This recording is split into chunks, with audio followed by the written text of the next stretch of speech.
का upgradation process क्या होता है सर। और नई वीडियो में एक बहुत इंपॉर्टेंट वीडियो, इस वीडियो के अंदर मैं आपको बताने वाला हूँ आईसीआर अपग्रेडेशन प्रोसेस के बारे में। आईसीआर का अपग्रेडेशन प्रोसेस क्या होता है सर, कोई भी लो कोर्सेज है उससे टॉप कोर्सेज में कैसे एडमिशन मिलता है, अपग्रेड कैसे करते हैं, अपग्रेड बार बार करना होता है सर। ये 10,000 रुपीज का पे करना पड़ता है, मतलब अपग्रेड करने के लिए बार बार पे करना पड़ता है या कितनी बार पे करना पड़ता है, सब कुछ जितने भी डाउट आपके दिमाग होंगे वीडियो देखने बाद सब कुछ क्लियर हो जाएगा। तो वीडियो को लास्ट तक देख लेना, हर एक चीज आपको समझ आ जाएगी। अगर आप फर्स्ट टाइम इस चैनल पे विजिट किया तो चैनल को सब्सक्राइब करके बने रहना। आगे आपको मैं आईसीआर काउंसलिंग, आईसीआर के बाद में आईसीआर का जो डायरेक्ट एडमिशन होगा जिस भी यूनिवर्सिटी, अगर आपके कम मार्क्स भी रहेंगे तो मैं आपको बताऊंगा कहाँ आपको अप्लाई करना है, जिससे कि आप भी उस मतलब उस यूनिवर्सिटी से चूके नहीं, वहां पे आप अप्लाई कर दें। अभी तो सीयूटी का निकल गया, बाकी मैंने सीयूटी का आपको बताया था। जिस भी यूनिवर्सिटी में कॉलेज लेवल पे काउंसलिंग होगी वो भी मैं आपको बताऊंगा, और स्पोर्ट राउंड के बारे में भी। तो चलो हम आईसीआर के अपग्रेडेशन प्रोसेस के बारे में जानते हैं। अभी तक के लिए क्या चल रहा है कि सर हमारा तो सीयूटी का रिजल्ट आ गया, वो हमने कर लिया। आईसीआर के लिए सर रजिस्ट्रेशन हमने कर दिया है, रजिस्ट्रेशन कर दिया। अब इसके बाद में क्या होगा, रजिस्ट्रेशन टाइम पे कोई फी पे नहीं करना होता है। आप जैसे रजिस्ट्रेशन कर दिया तो आपका मैंने बोला 15 सितंबर से लेके 21 सितंबर के बीच में आपको रैंक कार्ड देखने को मिलेगा। जिस दिन आपको रैंक कार्ड आ जाएगा ना, जिस दिन रैंक कार्ड आएगा उसी दिन आपको काउंसलिंग शेड्यूल भी आएगा। तो उसी दिन आपको क्या पेमेंट फी पे करने का ऑप्शन आएगा, 500 रुपए पे करके आपको पे कर देना है। देन उसी दिन आपका सीट मैट्रिक्स आएगा, उसी दिन आपको चॉइस फिलिंग आपको करना, मतलब एक ही दिन नहीं करना, पूरा सेट ऑफ टाइम आता है, ठीक है ना।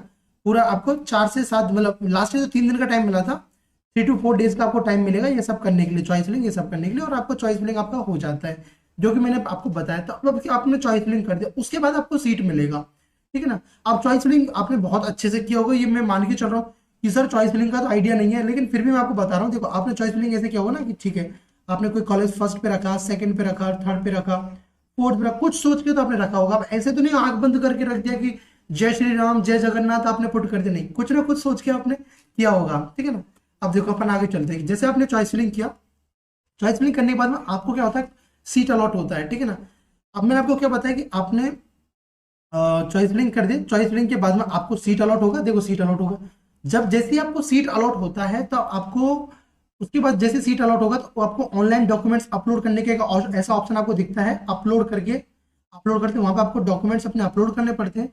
जैसे आप डॉक्यूमेंट्स अपलोड कर दोगे तो भाई आपका जो यूनिवर्सिटी, जिस भी यूनिवर्सिटी आपको मिला था, माना कि आपने सीट आपको अलॉट हुआ, मैंने समझ रहा हूँ कि आपको डॉक्टर आरपीसीयू पूसा के अंदर, doctor Rajendra Prasad central agriculture university के अंदर में आपको एजी मिला है। तो एजी का जो आपको मिला, वहां का जो वेरीफाइंग ऑफिसर आपके डॉक्यूमेंट्स को चेक करेगा। डॉक्यूमेंट्स को चेक करने के बाद में, ठीक है ना, आपके सभी डॉक्यूमेंट्स ठीक होंगे ना, तो उसके बाद में आपके पास में 2 ऑप्शन आए। उसके बाद में एक ऑप्शन आएगा आपको, ठीक है ना, जैसे आपके डॉक्यूमेंट्स, उसके बाद में आएगा सीट एक्सेप्टेंस फी, ठीक है ना, एसीएफ, सीट एक्सेप्टेंस फी आपको पे करने का ऑप्शन मिलेगा। देखो यहाँ पे, ठीक है ना, जैसे आपका ठीक हो जाता है तो आपको पे करने का ऑप्शन देखने को मिलता है। अगर आपको कोई डॉक्यूमेंट्स में दिक्कत होता है दोबारा यूनिवर्सिटी आपको बोलती है अपलोड करने के लिए, तो अगर आपका सब ठीक होता है तो फिर आपको सीट एक्सेप्टेंस फी आपको पे करना पड़ता है। जैसे आप सीट एक्सेप्टेंस फी पे करते, तो मैं आपको ना इसलिए बैकग्राउंड बता रहा हूँ ये सब चीजें, जिससे कि आपको अपग्रेडेशन प्रोसेस और अच्छे से समझ आए कि ये कब होता है, ठीक है ना। जिससे आप कुछ भी आपको मतलब मैं कह रहा हूँ ना, मेरा वीडियो का मेन पर्पस ये, ठीक है ना, कि आपको जो चीजें बताऊं वो बस आपको अच्छे समझ आ जाए। तो बस अभी जो बताने वाला हूँ ध्यान से सुनना, मजा आ जाएगा आपको, ठीक है ना। अच्छे से सुनो। देखो आपने क्या कर दिया, आपने सर ये हमने सीट एक्सेप्टेंस फी पे कर दिया। अब ये कितना 10,000 रुपीज पे करना होता है। देखो जो 10,000 रुपीज पे है ना, ये केवल ऐसा नहीं कि आपको अपग्रेड कर रहे हो तो उसके लिए फी पे करना, नहीं, ये जो 10,000 रुपीज आपको दोनों केसेस में पे करना होता है। जैसे आपने क्या सर ये 10,000 रुपीज हम राउंड वाइज पे करेंगे कि फर्स्ट राउंड में पे कर दिया अपग्रेड किए के लिए, सेकंड राउंड नहीं भाई, नहीं, एक ही बार पे करना होता है, बस एक ही बार पे करना होता है, ठीक है। आपने एक बार इसको पे किया तो पे करने के बाद आपके पास 2 ऑप्शन आते हैं, या तो आप करो फ्रीज करो, ठीक है ना, या आप करो अपग्रेड करो जैसे पे करने के बाद में, ठीक है ना।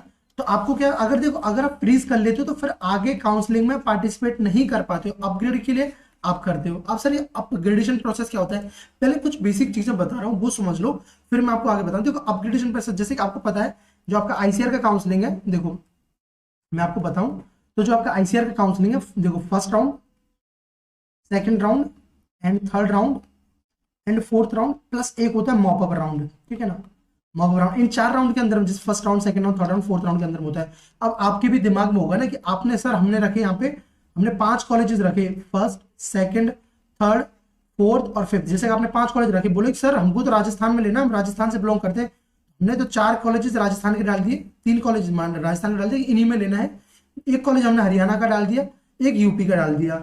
लेकिन सर हमको चाहिए कि जो फर्स्ट नंबर पे कॉलेज है, तो आपको क्या हुआ, आपने कुछ सोच समझ के चॉइस फिलिंग किया अपने अकॉर्डिंगली, तो हुआ क्या कि आपको फर्स्ट टाइम पे 5th नंबर का कॉलेज मिल गया फर्स्ट राउंड के अंदर, ये फर्स्ट राउंड पे 5th नंबर यूपी कॉलेज मिल गया।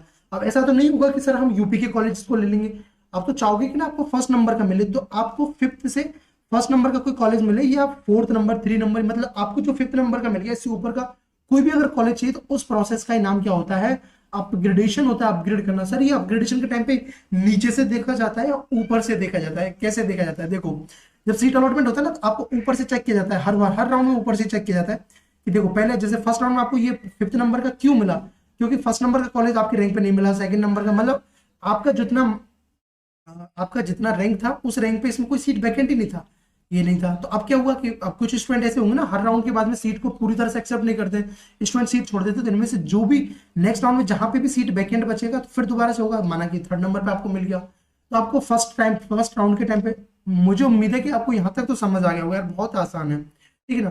फर्स्ट राउंड पे आप अपग्रेड कर सकते हो, सेकंड टाइम पे अपग्रेड कर सकते हो, 3rd राउंड पे, भाई 4th राउंड में जो आपको मिलेगा वही लेना पड़ेगा, जो अपग्रेड होके आया या नहीं अपग्रेड हुआ वही आपको एक्सेप्ट करने का, अगर छोड़ोगे तो फिर मॉप अप के लिए भी एलिजिबल नहीं रहोगे, तो फिर आपको वो लेना पड़ेगा, फिर यही आपके पास ऑप्शन बचता है, ठीक है, ये समझ आया। देखो after the first round if your second third fourth choices become, मतलब कि अगर फर्स्ट राउंड के बाद में आपकी जो और ऊपर वाली जो मतलब आपको कोई कॉलेज अलॉट हुआ, तो सेकंड थर्ड फोर्थ तक अगर आपकी कॉलेजेस में चॉइसेस अगर आपको वैकेंट रह जाती है, मतलब स्टूडेंट रिपोर्ट नहीं करते हैं इन एलिजिबिलिटी ऑफ अदर्स, तो यू में गेट अपग्रेडेड बेटर चॉइसेस, तो आपके पास में चांसेस रहता है कि आप उसको अपग्रेड लगाओ ऊपर के। तो भाई आप क्यों सपोज करो कि आपने भर दिया 48 कॉलेजेस भर दिए एग्री के लिए, सर कुछ भी नहीं छोड़ने वाले हैं हम, मैं आपको सर हम तो आपको बताए थे पहले, पाकिस्तान के बॉर्डर पे भी एडमिशन मिलेगा तो हम वहां भी एडमिशन ले लेंगे सर, इतना लेट हो गया है, कुछ भी हो जाए, अब एडमिशन चाहिए, हमने 48 नंबर का रख दिया सर, और हमको पहले नंबर पे सर हमको मिल गया बसंतराव नायक परभणी वाला महाराष्ट्र का कॉलेज मिल गया।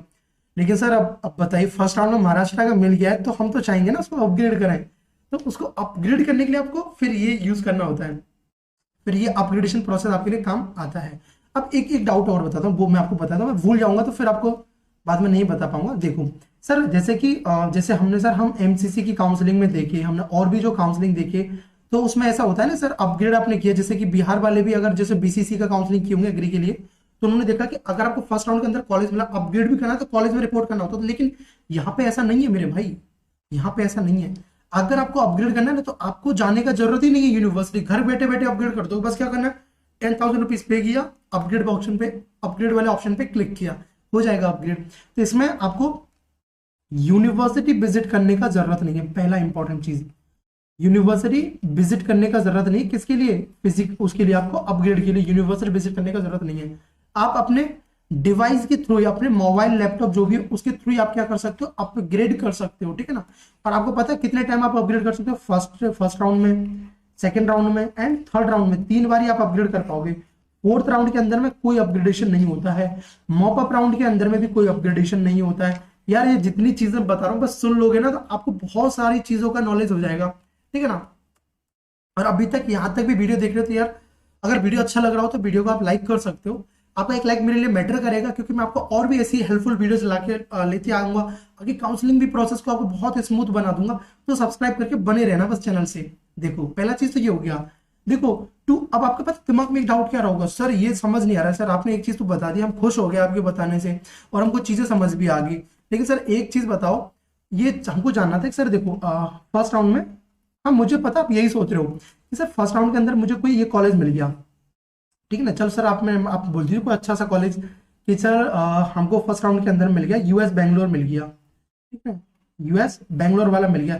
लेकिन सर मेरा जो आगे अपन सोच रहे हैं कि सर बीएचयू में एडमिशन लेना है, तो ये तो सर फर्स्ट राउंड के अंदर मिला, सर मैंने अपग्रेड लगाया, ठीक है ना, अपग्रेड लगाया, लेकिन मुझे अपग्रेड के टाइम पे दूसरे राउंड में, सेकंड राउंड के टाइम पे, और ये यहाँ पर हमने 3rd राउंड माना और ये अपना 4th राउंड, ठीक है ना। तो सेकंड राउंड के टाइम पे सर कोई कॉलेज नहीं मिलेगा, तो क्या होगा भाई, अगर आप अपग्रेड लगा तो कोई कॉलेज नहीं मिलता ना, तो ये आपके पास रहेगा, ये आपके पास रहेगा। अगर आप अपग्रेड के लिए ऑप्शन पे सिलेक्ट करते हो, तो जो आपको कॉलेज मिला जब तक ये नहीं मिल जाता है, ठीक है ना, तब तक आपके पास रहेगा। अगर यहाँ पे आपको कुछ नहीं मिला तो ये आपके पास है, ये आप इसको ले सकते हो। लेकिन उसके बाद में बोले कि सर अपग्रेड तो हमने लगा दिया, यहाँ पे हमको मिल गया HAU मिल गया, सर हिसार एग्रीकल्चर यूनिवर्सिटी मिल गया, तो सर हिसार एग्रीकल्चर यूनिवर्सिटी, तो तब क्या हमारे पास ये रहेगा ना, अगर आपको अपना जो बेटर चॉइसेस है, ऊपर वाला चॉइस आपको अगर मिल जाता है तो फिर आपके पास में हिसार ये वाला नहीं रहेगा। ठीक है सर, एक बार और अपग्रेड लगा लेते हैं क्या जा रहा है। अगर आपने यहाँ पे अपग्रेड लगाया, ये देखो आपने अपग्रेड लगाया तो आपको थर्ड राउंड के टाइम पे भी कुछ नहीं मिला, तो ये आपके पास में रहेगा।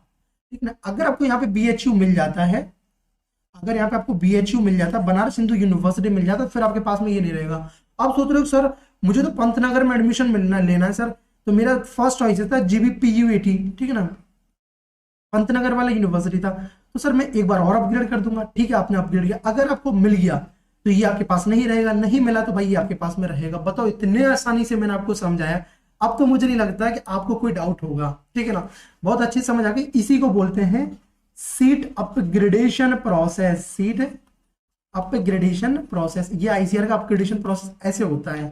ठीक है, ये घबराना मत कि सर देखो ये सब कुछ लिखा हुआ है, देखो यहाँ पे आपका जो थे, आपको जो ये 10,000 रुपीज आपको पे करना पड़ता है, ये जो सीट एक्सेप्टेंस फी होता है ना, सीट को एक्सेप्टेंस फी, ये देखो 10,000 रुपीज आपको पे करना पड़ता है। चलो मैं आपको जल्दी से बताता हूँ की पॉइंट्स को भी, अब आपको अब ये सब चीज आपको बहुत अच्छे समझ आएगा। देखो, to opt the upgradation you have to must pay the seat acceptance fee. आपको पता है ना, मैंने बोला कि अपग्रेड भी करना है तो उसके लिए पहले 10,000 रुपीज पे करना पड़ेगा। ऐसा होता है ना कि आपके पास ना ऐसा कुछ हो रहा है कि हाँ, कि आपको किसी भी कॉलेज के अंदर में एडमिशन लेना, सोचो जैसे कि आपको मतलब कहीं भी किसी भी किसी घर के अंदर में आपको एंट्री लेना है, लेकिन एंट्री पे क्या होगा, आपको पहले पैसा ले रहा है। ठीक है ना, या तो आप उस घर के अंदर में रह लो या आप आगे के लिए चले जाओ, तो पहले आपको क्या करना पड़ेगा, कोई भी घर में जहाँ घुसने से पहले, जैसे कि ये घर है, इसमें घुसने से पहले आपको 10,000 रुपीज आपको देने, फिर आपके पास में ऑप्शन है या तो इस घर में रहो नहीं तो आगे जाओ। ठीक है ना, तो आपको ये कंपलसरी है अपग्रेड आगे जाने के लिए भी और इस घर में रहने के लिए भी। तो इसी तरह से ये बस एग्जाम्पल के लिए मैंने आपको बताया कि आपको 10,000 रुपीज आपको पे करना पड़ेगा। लेकिन आप बोलोगे सर अगर हमको ICAR में एडमिशन नहीं लेना होगा तो ये 10,000 रुपीज का क्या होगा? भाई अगर नहीं लेना ना तो फोर्थ राउंड से पहले, मतलब फोर्थ राउंड का जो लास्ट डेट होता है ना, कि हाँ फोर्थ राउंड का डॉक्यूमेंट्स वेरिफिकेशन इस दिन कंप्लीट हो रहा है, तो उससे 1 या 2 दिन पहले आपको अपना सीट को विड्रॉल कर लेना है। ठीक है, ये चीज है। आप देखो, you can track your upgradation status को आपको लॉगिन करके आप चेक कर सकते हो। If no better seat available keep your current seat, मतलब अगर आपको कोई भी ऊपर वाला चॉइस नहीं मिलता तो आपके पास में जो था वो आपके पास में रहेगा। If you get better choice, अगर आपको कोई बेटर चॉइस मिल जाता है तो फिर आपका जो पहले वाला सीट था ना वो कैंसिल हो जाता है। मैंने आपको बताया था, अभी बताया था ना, ये देखो ये आपको बताया था, ये देखो अगर आपको आपका बेटर चॉइस मिल जाता है, HAU मिल गया, तो फिर ये आपके पास में नहीं रहेगा। बस यही मैं आपको समझाना चाह रहा हूँ। ठीक है ना, और आपको बार बार फिजिकल रिपोर्टिंग के लिए राउंड में नहीं जाना पड़ेगा। ठीक है ना, ये देखो अगर जिनका काउंसलिंग के लिए कुछ इंपॉर्टेंट पॉइंट है, अगर आपका 0 नेगेटिव मार्किंग नहीं है, candidate who score 0 negative marking can not be, मतलब अगर आपका 0 मार्क्स आ रहा हो, नेगेटिव आ रहा है, तो भाई आप काउंसलिंग के लिए पार्टिसिपेट नहीं कर सकते। ये ओवरऑल मार्क्स है, सब्जेक्ट वाइज नहीं। ICAR counselling 4 round plus 1 mock-up round में होती है। Upgradation first round, second round, third round में अलाउ होता है। ICAR के थ्रू यूनिवर्सिटी अलॉट होती है यार। ठीक है ना, अगर आपको कोई ये बोलता है ना कि आपको ये कॉलेज मिल जाएगा, वो गलत बोल रहा है। ये कॉलेज नहीं, आपको ये यूनिवर्सिटी मिल जाएगा, वो आप बोलोगे। कॉलेज का कॉलेज तुम डिसाइड नहीं करोगे या मैं डिसाइड नहीं करूंगा, कॉलेज को डिसाइड करेगा आपका यूनिवर्सिटी, आपको डिसाइड करेगी कौन सा कॉलेज मिलेगा। ठीक है ना, हम आपको बोलेंगे RPCU के अंदर में आपको एग्री मिल जाएगा, हॉर्टिकल्चर मिल जाएगा, फॉरेस्ट्री मिल जाएगा, ऐसे करके। देखो, ICAR allot university not colleges. ठीक है ना, college allotment is decided by the university itself. ठीक है ना, ये सब चीज हुआ। तो आई होप आपको समझ आया। जैसे मैंने आपको एक एग्जांपल के लिए ये आपको समझाई दिया था, मैं आप बस लेने के लिए आया था। लेकिन अब देखो सबसे इंपॉर्टेंट, भाई देखो अभी आपने रजिस्ट्रेशन कर लिया है, रैंक कार्ड भी आपका जल्दी आ जाएगा, तो भाई सबसे इंपॉर्टेंट है इसमें चॉइस लिंक। देखो, क्योंकि यार 74 यूनिवर्सिटी, सबका एलिजिबिलिटी क्राइटेरिया अलग अलग है, सबकी स्पेशल कंडीशंस भी है, एज को लेके, जेंडर को लेके, सब्जेक्ट को लेके। ठीक है ना, तो भाई जब भी चॉइस फिलिंग करो तो इन सब चीजों को ध्यान में रख के चॉइस फिलिंग करना। अगर ढंग से नहीं करोगे तो फिर आपको दिक्कत होगा। देखो, जो मेरे पेड काउंसलिंग वाले स्टूडेंट देख रहे हैं, भाई आपको घबराने का जरूरत नहीं। जो आपको मैं प्रेफरेंस लिस्ट आपको दूंगा, जो प्रेफरेंस लिस्ट दूंगा, भाई आपको वो फॉलो करना। आप कहीं भी रिजेक्ट नहीं रहोगे, कोई भी किसी भी कंडीशन में। ठीक है ना, देखो आप अगर आप अपना किसी यूनिवर्सिटी का एलिजिबिलिटी, क्योंकि आपको पता है एक चीज मैं आपको बताता हूँ, 4 राउंड के लिए एक ही बार चॉइस फिलिंग करना होता है, तो इसलिए बस एक भी बार अच्छे से केयरफुल होकर आपको चॉइस फिलिंग करना है। काउंसलिंग के बारे में कोई आइडिया नहीं था, आप मेरा काउंसलिंग मेंटरशिप प्रोग्राम ज्वाइन कर सकते हो, जिसका की जो फी है ओनली 799 फी है। इसके अंदर मैं आपको कंप्लीट गाइड करता हूँ, और आपको सबसे इंपॉर्टेंट पता है क्या है, मैं आपको प्रेफरेंस शीट प्रोवाइड करता हूँ। मेरे प्रेफरेंस शीट को फॉलो करोगे तो आपको कोई भी कहीं तो रिजेक्शन नहीं होगा, किसी भी यूनिवर्सिटी आपको रिजेक्ट नहीं कर पाएगी। ठीक है ना, इसमें आपको कंप्लीट काउंसलिंग प्रोसेस में आपको हेल्प करूंगा। ठीक है ना, डॉक्यूमेंट्स वेरिफिकेशन हेल्प करूंगा, प्रेफरेंस शीट प्रोवाइड करूंगा। इसको ज्वाइन करने के लिए क्या करना, आपको जो स्कैनर दिख रहा है ना, ये आपको स्कैनर दिख रहा है, आपको इसको स्कैन करना है और इस पर आपको पे करना है। या आप क्या कर सकते हो, मेरे इस नंबर पे भी जो आपको नंबर दिख रहा है, इस पे भी आप पे करके मुझे स्क्रीनशॉट सेंड कर सकते हो। मैं आपको अपने ग्रुप के अंदर ऐड कर लूंगा और उसमें आप 1-to-1 जो भी डाउट होंगे मेरे से पूछ पाओगे, कॉल कर पाओगे। और आपके लिए मैं एक एज ए मेंटोर की तरह रोल प्ले करूंगा, जिससे कि आपको कोई दिक्कत ना हो। जिस भी यूनिवर्सिटी में आपको मिलेगा वहां पे भी कांटेक्ट कराऊंगा, जिससे कि आप वहां पे ये भी देख पाओगे कि वो यूनिवर्सिटी कैसा, इनसाइडली कैसा, जो स्टूडेंट आपको रिव्यू देंगे। दूसरा चीज कि मैं आपको वहाँ फिजिकल रिपोर्टिंग के टाइम पे भी आपको हेल्प हो जाएगी। फिजिकल रिपोर्टिंग के टाइम पे तो कॉन्टैक्ट नंबर आपको मैं दूंगा तब, ठीक है ना। ये देख सकते हो, क्योंकि लास्ट ईयर भी आपने देखा इतने सारे स्टूडेंट को सीट अलॉट हुआ था। ये देखो, तो ये देखो लास्ट ईयर के देखो IRI शिलोंग, ये तो अभी हट गया। देखो ये स्टूडेंट को मिला था, कर दिया भैया फ्रीज। इनको देखो इन्होंने फ्रीज किया, तो ऐसे फ्रीज करने का भी ऑप्शन आपको आता है, ठीक है ना। ये देखो मैं आपको कुछ दिखा देता हूँ डाटा। देखो जैसे एक स्टूडेंट था, देखो IRI शिलोंग मिला। देखो thanks sir for giving precious time helping me the best college according to. देखो इनको IRI शिलोंग के अंदर में एडमिशन मिला। देखो 340 और SC कैटेगरी का था। अगर इनको भी लास्ट ईयर एडमिशन दिला सकता हूँ, इस बार आपको भी इससे भी अच्छी यूनिवर्सिटीज के अंदर में आपको एडमिशन दिलाऊंगा, ठीक है ना। अगर कम मार्क्स आ रहे हैं जैसे बताऊं वैसे फॉलो कर लेना बस, ठीक है ना। देखो इनको भी देखो सर एक्सेप्ट कर लिया और इनको भी मिल गया था। देखो IRI शिलोंग मिला था। अब ये शिलोंग वगैरह नहीं है, देखो कटक भी नहीं है, लेकिन इनको तो मिल गया ना पहले एडमिशन पिछली बार। इस बार तो ये हट गए भैया, फाइनली हो गया। थैंक यू सो मच मुझे कंसोलेशन देने के लिए एंड बार बार पूछने के लिए, ठीक है ना। इनको मिल गया 400 भी, देखो 420 मार्क्स था 600 में से। इनको भी IRI का कटक दिलाया था लास्ट ईयर, ठीक है ना। ये देखो IRI झारखंड के लिए देखो इंस्ट्रूमेंट को मिला था। थैंक यू भैया for your guidance through out the counselling period. इनको IRI झारखंड मिला था, 1941 रैंक था, 431 मार्क्स था लास्ट ईयर। IRI झारखंड तो अभी भी है, देखो इनको भी मिला था। ABC वाला स्टूडेंट था 1900, देखो मैंने क्या बोला था आपको, 2 के रैंक तक भी आपको इजीली एडमिशन मिल जाता, देख लो। ये देखो थैंक यू सो मच भैया, thank you very much, love you. देखो ये इसको मिला था 429 मार्क्स था 600 में से। देखो IRI न्यू दिल्ली मिला था एक स्टूडेंट को अपना, जिसका 34 रैंक था। IRI आसाम मिला, ये देखो 1554 रैंक पे, ठीक है ना। ये देखो IRI बारामती, तो ये सब अभी कॉलेजेस नहीं है, तो ये सब अभी कॉलेजेस आपके लिए नहीं है। तो आई होप आपको जो मैंने वीडियो में बताया वो समझ आया होगा। फिर भी अगर कोई डाउट हो तो आप कमेंट सेक्शन पूछ सकते हो और काउंसलिंग के लिए आप इसको ज्वाइन कर सकते हो, ठीक है। बाकी तो मैं अपना पूरा बेस्ट लगाऊंगा आप लोगों के लिए, मेरे से जितना पॉसिबल हो पाएगा, जिससे कि आपको एक अच्छी यूनिवर्सिटी के अंदर में एडमिशन दिला पाऊँ।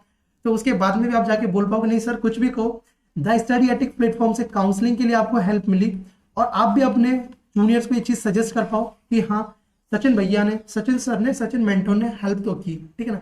सो thank you so much, bye bye, take care, keep smiling and stay connected with the study attic.